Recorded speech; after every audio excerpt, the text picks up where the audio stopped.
ओम श्री अनंत कोटि ब्रह्मांड नायक राजाधिराज योगिराज पार ब्रह्म श्री सच्चिदानंद समर सद्गुरु साईनाथ महाराज की जय। हे साईं, हे बाबा, आज श्री साईं सच्चरित्र का अध्याय 50 का पठन होने जा रहा है। हे बाबा, आशीर्वाद दे ये अध्याय अन्य सभी अध्यायों की भांति हमारे चित्त में उतरे और इसका सभी को लाभ हो। आइए शुरू करते हैं अध्याय 50। पहला काका साहेब दीक्षित, दूसरा श्री टेम्बे स्वामी, तीसरा बालाराम धुरंधर की कथाएं। मूल सचरित्र के अध्याय 39 और 40 को हमने एक साथ सम्मिलित कर लिखा है, क्योंकि इन दोनों अध्यायों का विषय प्राय एक सा ही है। अब मूल सचरित्र का अध्याय 51 यहाँ 50वें अध्याय के रूप में लिखा जा रहा है। इस अध्याय में पहला काका साहेब दीक्षित और दूसरा टेम्बे स्वामी और तीसरा बालाराम धुरंधर की कथाएं हैं। प्रस्तावना। उन श्री साईं महाराज की जय हो जो भक्तों के जीवनाधार एवं सद्गुरु हैं। वे गीता धर्म का उपदेश देकर हमें शक्ति प्रदान कर रहे हैं। हे साईं, कृपा दृष्टि से देखकर हमें आशीष दो। जैसे मलयगिरी में पाए जाने वाला चंदन वृक्ष समस्त तापों का हरण कर लेता है, अथवा जिस प्रकार बादल जल वृष्टि कर लोगों को शीतलता और आनंद पहुंचाते हैं, या जैसे वसंत में खिले फूल ईश्वर पूजन के काम आते हैं, इसी प्रकार श्री साईं बाबा की कथाएं पाठकों तथा श्रोताओं को धैर्य एवं सांत्वना देती है। जो कथा कहते या श्रवण करते हैं वे दोनों ही धन्य हैं, क्योंकि उनके कहने से मुख तथा श्रवण से कान पवित्र हो जाते हैं। यह तो सर्वमान्य है कि चाहे हम सैकड़ों प्रकार की साधनाएं क्यों ना करें, जब तक सद्गुरु की कृपा नहीं होती तब तक हमें अपने आध्यात्मिक ध्येय की प्राप्ति नहीं हो सकती। इसी विषय में यह निम्नलिखित कथा सुनिए। काका साहेब दीक्षित सन 1864 और 1926। श्री हरि सीताराम उपनाम काका साहेब दीक्षित सन 1864 में वड़नगर के नागर ब्राह्मण कुल में खंडवा में पैदा हुए थे। उनकी प्राथमिक शिक्षा खंडवा और हिंगड़घाट में हुई। माध्यमिक शिक्षा नागपुर में उच्च श्रेणी में प्राप्त करने के बाद उन्होंने पहले विल्सन तथा बाद में एल्फिंस्टन कॉलेज में अध्ययन किया। सन 1883 में उन्होंने विधि स्नातक LLB और कानूनी सलाहकार सॉलिसिटर की परीक्षाएं उत्तीर्ण की और फिर वे सरकारी solicitor firm messrs little and company में कार्य करने लगे। इसके पश्चात उन्होंने अपनी एक सॉलिसिटर फर्म शुरू कर दी। सन 1909 के पहले तो बाबा की कीर्ति उनके कानों तक नहीं पहुंची थी, परंतु इसके पश्चात वे शीघ्र ही बाबा के परम भक्त बन गए। जब वे लोनावाला में निवास कर रहे थे तो उनकी अचानक भेंट अपने पुराने मित्र नाना साहेब चांदोरकर से हुई। दोनों ही इधर उधर की चर्चाओं में समय बिताते थे। काका साहेब ने उन्हें बताया कि जब वे लंदन में थे तो रेलगाड़ी पर चढ़ते समय कैसे उनका पैर फिसला तथा कैसे उसमें चोट आई, इसका पूर्ण विवरण सुनाया। नाना साहेब ने उनसे कहा कि यदि तुम इस लंगड़ेपन तथा कष्ट से मुक्त होना चाहते हो तो मेरे सद्गुरु श्री साईं बाबा की शरण में आ जाओ। उन्होंने बाबा का पूरा पता बताकर उनके कथन को दोहराया कि मैं अपने भक्त को 7 समुद्रों के पार से भी उसी प्रकार खींच लूंगा जिस प्रकार की एक चिड़िया को जिसका पैर रस्सी से बंधा हो खींचकर अपने पास लाया जाता है।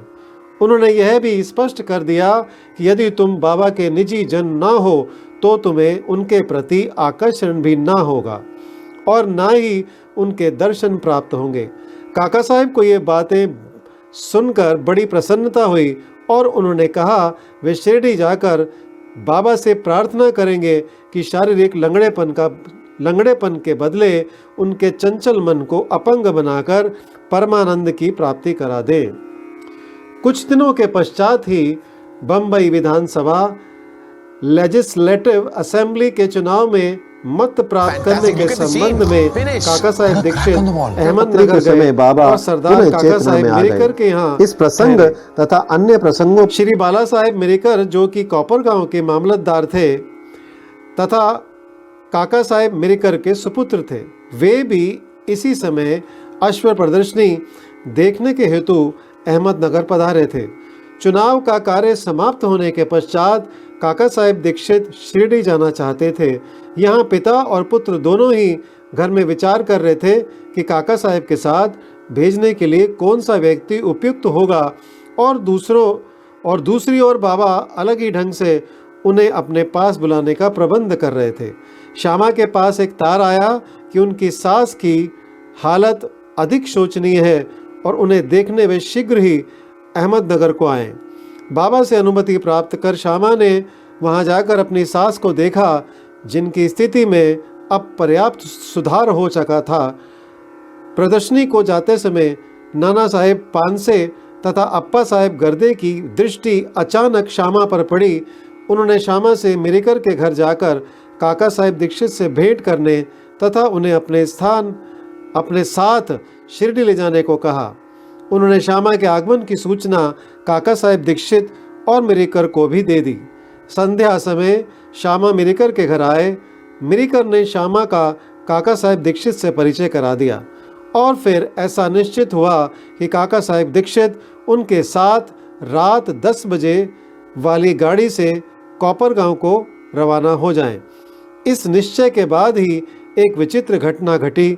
बाला साहेब मिरिकर ने बाबा के एक बड़े चित्र पर से पर्दा हटाकर काका साहेब दीक्षित को उनके दर्शन कराए तो उन्हें यह देखकर आश्चर्य हुआ कि जिनके दर्शनार्थ मैं शिरडी जाने वाला हूँ, वे ही इस चित्र के रूप में मेरे स्वागत हेतु यहाँ विराजमान हैं। तब अत्यंत द्रवित होकर वे बाबा की वंदना करने लगे। यह चित्र मेघा का था और कांच लगाने के लिए मिरिकर के पास आया था। दूसरा कांच लगवा कर उसे काका साहेब दीक्षित तथा श्यामा के हाथ वापस शिरडी भेजने का प्रबंध किया गया। 10 बजे से पहले ही स्टेशन पर पहुंचकर उन्होंने द्वितीय श्रेणी का टिकट ले लिया। जब गाड़ी स्टेशन पर आई तो द्वितीय श्रेणी का डिब्बा खचाखच भरा हुआ था। उसमें बैठने को तिल मात्र भी स्थान ना था। भाग्यवश गार्ड साहब काका साहेब दीक्षित की पहचान के निकल आए और उन्होंने इन दोनों को प्रथम श्रेणी के डब्बे में बिठा दिया। इस प्रकार सुविधापूर्वक यात्रा करते हुए वे कोपरगांव के स्टेशन पर उतरे। स्टेशन पर ही शिरडी को जाने वाले नाना साहेब चांदरकर को देखकर उनके हर्ष का पारावार न रहा। शिरडी पहुंचकर उन्होंने मस्जिद में जाकर बाबा के दर्शन किए। तब बाबा कहने लगे कि मैं बड़ी देर से तुम्हारी ही प्रतीक्षा कर रहा था। श्यामा को मैंने ही तुम्हें लाने के लिए भेज दिया था। इसके पश्चात काका साहेब ने अनेक वर्ष बाबा की सानिध्य में व्यतीत किए। उन्होंने शिरडी में एक वाड़ा यानी दीक्षित वाड़ा बनवाया, जो उनका प्राय स्थायी घर हो गया। उन्हें बाबा से जो अनुभव प्राप्त हुए वे सब स्थानाभाव के कारण यहाँ नहीं दिए जा रहे हैं। पाठकों से प्रार्थना है कि वे श्री साईं लीला पत्रिका के विशेषांक काका साहेब दीक्षित भाग 12 के अंक 6 और 9 तक देखें। उनके केवल 1-2 अनुभव लिखकर हम यह कथा समाप्त करेंगे। बाबा ने उन्हें आश्वासन दिया था कि अंत समय आने पर बाबा उन्हें विमान में ले जाएंगे, जो सत्य निकला। तारीख 5 जुलाई सन 1926 को वे हेमाडपंथ के साथ रेल से यात्रा कर रहे थे। दोनों में साईं बाबा के विषय में बातें हो रही थी। वे श्री साईं बाबा के ध्यान में अधिक तल्लीन हो गए। तभी अचानक उनकी गर्दन हेमाडपंथ के कंधे से जा लगी और उन्होंने बिना किसी कष्ट तथा घबराहट के अपनी अंतिम श्वास छोड़ दी। श्री टेम्बे स्वामी। अब हम द्वितीय कथा पर आते हैं, जिससे स्पष्ट होता है कि संत परस्पर एक दूसरे को किस प्रकार भातृ वत प्रेम किया करते हैं। एक बार श्री वासुदेवानंद सरस्वती श्री टेम्बे स्वामी के नाम से प्रसिद्ध हैं। ने गोदावरी के तीर पर राजमहेंद्री में आकर डेरा डाला। वे भगवान दत्तात्रेय के कर्मकांडी, ज्ञानी तथा योगी भक्त थे। नांदेड़ निज़ाम स्टेट के एक वकील अपने मित्रों के साथ उनसे भेंट करने आए और वार्तालाप करते करते श्री साईं बाबा की चर्चा भी निकल पड़ी। बाबा का नाम सुनकर स्वामी जी ने उन्हें करबद्ध प्रणाम किया और पुंडली कराव वकील को एक श्रीफल देकर उन्होंने कहा कि तुम जाकर मेरे भ्राता श्री साईं को प्रणाम कर कहना कि मुझे ना बिसरे तथा सदैव मुझ पर कृपा दृष्टि रखें। उन्होंने यह भी बताया कि सामान्यतः एक स्वामी दूसरे को प्रणाम नहीं करता, परंतु यहाँ विशेष रूप से ऐसा किया गया है। श्री पुंडली कराव ने श्रीफल लेकर कहा कि मैं इसे बाबा को दे दूंगा तथा आपका संदेश भी कह दूंगा। 1 मास के पश्चात श्री पुंडली कराव अन्य मित्रों सहित श्रीफल लेकर शिरडी को रवाना हुए। जब वे मनमाड पहुँचे तो प्यास लगने के कारण एक नाले पर पानी पीने गए। खाली पेट पानी ना पीना चाहिए, यह सोचकर उन्होंने कुछ चिवड़ा खाने को निकाला, जो खाने में कुछ अधिक तीखा सा प्रतीत हुआ।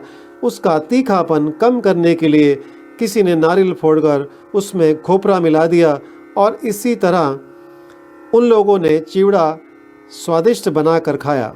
अभाग्यवश जो नारियल उनके हाथ से फूटा वह वही था जो स्वामी जी ने पुंडली कराव को भेंट में देने को दिया था। शिरडी के समीप पहुंचने पर उन्हें नारियल की स्मृति हो आई। उन्हें यह जानकर बड़ा दुख हुआ कि भेंट स्वरूप दिए जाने वाला नारियल ही फोड़ दिया गया। डरते डरते और कांपते हुए वे शिरडी पहुँचे और वहाँ जाकर उन्होंने बाबा के दर्शन किए। बाबा को तो यहाँ नारियल के संबंध में स्वामी से बेतार का तार प्राप्त हो चुका था, इसीलिए उन्होंने पहले ही पुंडली कराव से प्रश्न किया कि मेरे भाई की भेजी हुई वस्तु लाओ। उन्होंने बाबा के चरण पकड़कर अपना अपराध स्वीकार करते हुए अपनी चूक के लिए उनसे क्षमा याचना की।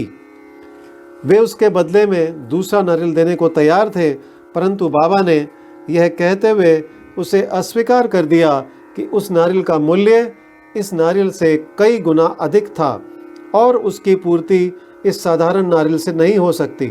फिर वे बोले कि अब तुम कुछ चिंता ना करो, मेरी इच्छा से वह नारियल तुम्हें दिया गया तथा मार्ग में फोड़ा गया।